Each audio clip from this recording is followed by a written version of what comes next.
Well, hey there team, and welcome back to the channel, and today we're going to be having a bit of a chat about Stoneshard, specifically the Stoneshard Trollslayer update. Now, I've been playing this for a few hours already, and as it is with this game, it is a brutal start, being that all of our saves are now non-compatible, so you have to start again from scratch, and I've been getting my head kicked in by some of the changes that have messed with my build. If you've ever followed on the channel previously, I play the dwarf guy, and I tend to try and lean into stun builds, but the way that wolves seem to be working in this new iteration with the athletics tree is actually causing me a lot of trouble and undermining my playstyle, so I need a lot more front foot dive attacks, being that they have dive attacks. But anyway, we're getting ahead of ourselves. Stoneshard, I already championed this game. It's one of my favourite games of the year. It is in early access, and I suppose you could say that the content is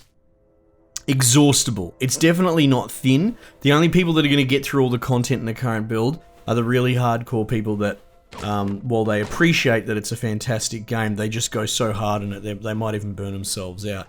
Up until this date, though, this update, I would say that the content has been perfectly reasonable. So if you liked this game, you got it at launch, you played it a fair bit, you probably got through a big chunk of the content that was already in there, and Trollslayer has gone and added even more on top of that. So you just roll a new character and go again.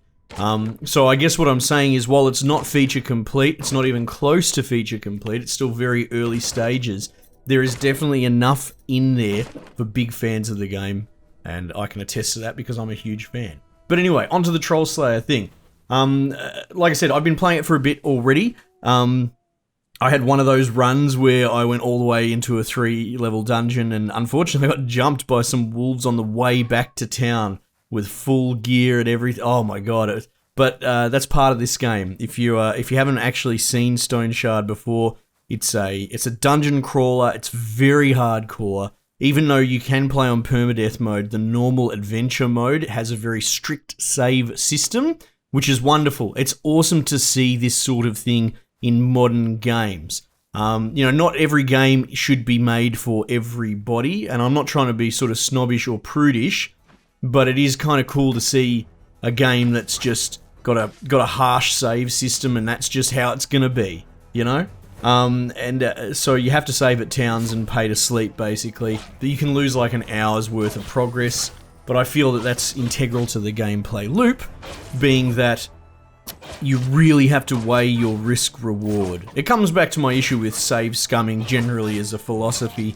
I don't like the idea of, stuff it, I'll give it a go, and if it doesn't work out, I'll just load the save. Then there's no risks, and that undermines the entire experience entirely. So if you want that sort of experience, you can go elsewhere, I suppose, because this game definitely doesn't cater to that sort of mindset. So yeah, so there's been a troll added in, and it's got its own quest basically associated with it. That's probably going to be a while off before I even see that, to be perfectly honest. Two of the new interesting things are the skill trees that have been added, which is athletics and combat mastery, and you guys will start with an affinity toward it depending on the character that you pick. No character creator just yet, that's still a long way away in the roadmap, but I had combat mastery, which is still I'm not 100% sure what to make of combat mastery. It seems to be a generalist combat skill that's not really weapon specific. So I'd be curious to see where it really fits in. It is interesting, but yeah, it's for if you're not aware, the way that the weapon skills work is that they're weapon specific. So you have an axe tree, you have a sword tree, maces, bows, that sort of thing. So if you really want to multitask and get lots of different things going, even the shield tree has like shield bashes and passives, but you'd need a shield equipped to make an advantage of the activatable skills there. So, generally speaking, say you dual wield a sword and a axe or something like that, a lot of the reason you're doing that is to open up multiple trees and get multiple skill shots, basically. So the combat mastery one seems to be like, okay, I've got my axe in one hand, I've got my sword in one hand, and then I can have another tree, basically, of stuff that's weapon non-specific. That's sort of how I'm reading it at the moment. It's interesting. I've used it because I quite often like to dual wield the same type of thing to stack whatever bonus that is. Like, for example, if it stuns on maces, or, well, in this current, I started again halfway through this because the maces weren't working for me, so I'm going in on axe, which the axe build on the dwarf guy is very crit chance heavy, so quite often, you know, I'll dual wield a pair of axes or something like that to try and up the crit chance. Yeah, so the combat mastery works for that sort of build as well, where I'm leaning hard into one particular type of weapon. I can have a little bit more activatable skills, augmenting my skill set with combat mastery. Athletics I haven't had much of a go with, but that does seem to make it... I think the crux of it is that you can move freely from a square to another square without generating an attack of opportunity, as it were, and getting jabbed along the way. I've come up against it. A couple of the general sort of farmer type dudes can have it, or brigands or whatever you'd like to call them, but it's not super common. But wolves seem to have it as part of their core skill set, and it's kind of infuriating because with my mace build that I traditionally would do, I'm kind of like sit and wait for them to come towards me. I don't really have like a dive skill in that skill set, so pitchforkers used to be a pain in the bum. Villagers with pitchforks, because they have a dive / sort of reach skill, and you had to try and work around that. So what I would actually do is, it was probably an exploit because it seems to be patched out now, is I would kite round like a tree and break line of sight with them, so they would accidentally walk up to me on the diagonal of the tree because they couldn't see me, and then I'm in base contact with them so I can get my normal attack off without them getting their dive. That doesn't seem to work anymore. They can see through trees and that sort of stuff. They obstruct movement, but not line of sight, so these guys can still get you, so... really considering the fact that wolves now, all wolves do this move, which is to dive 2 squares onto you, is actually a game changer for someone like me that plays a very specific melee build. And I feel like some of the sword and board type guys, like, I don't want to talk outside of my lane, but I don't know if you can really dive that hard if you were like a sword and board build, which I think is a super common one outside of missiles, because you are the penalty for death is so bad that you sort of want to shield up. So you might see a resurgence in axe builds, or people just trying to counter that dive, particularly now that we have the athletics. You could probably use that as a counter, so if they dive on you, maybe you can athletics out.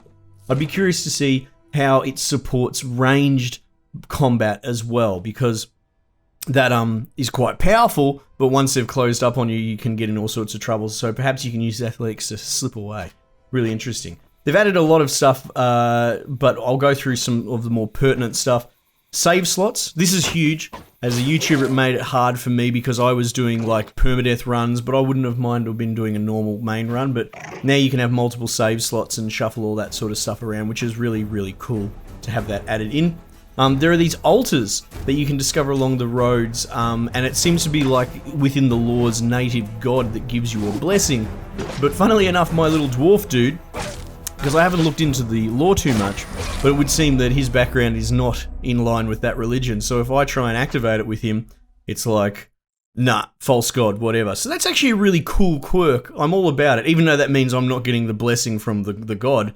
I don't mind it. I like having those sort of quirky little lore things have in-game repercussions as well. There's a grave robbing component too. I couldn't find any graves though. I bought the shovel and I bloody carried it around with me everywhere, and I hadn't found anything just yet. They've added Saiga and Bisons, but that's in the steppes region, so you sort of have to go a little bit abroad there. They have a new sort of meat system. So there's dedicated meats to all the different sort of wildlife, and you can cook them all up as well on the stove, and that's already pretty awesome actually. It almost seems like they get guaranteed meat drops, as opposed to before I think it was random that or a pelt. I think the pelt's still a random low chance, but I believe they're dropping meat no matter what, which is really cool. I'll just skim through some other quick points. Like I said, I've played a chunk of it myself already, but you do have to get up that momentum with your save, especially if you're not playing...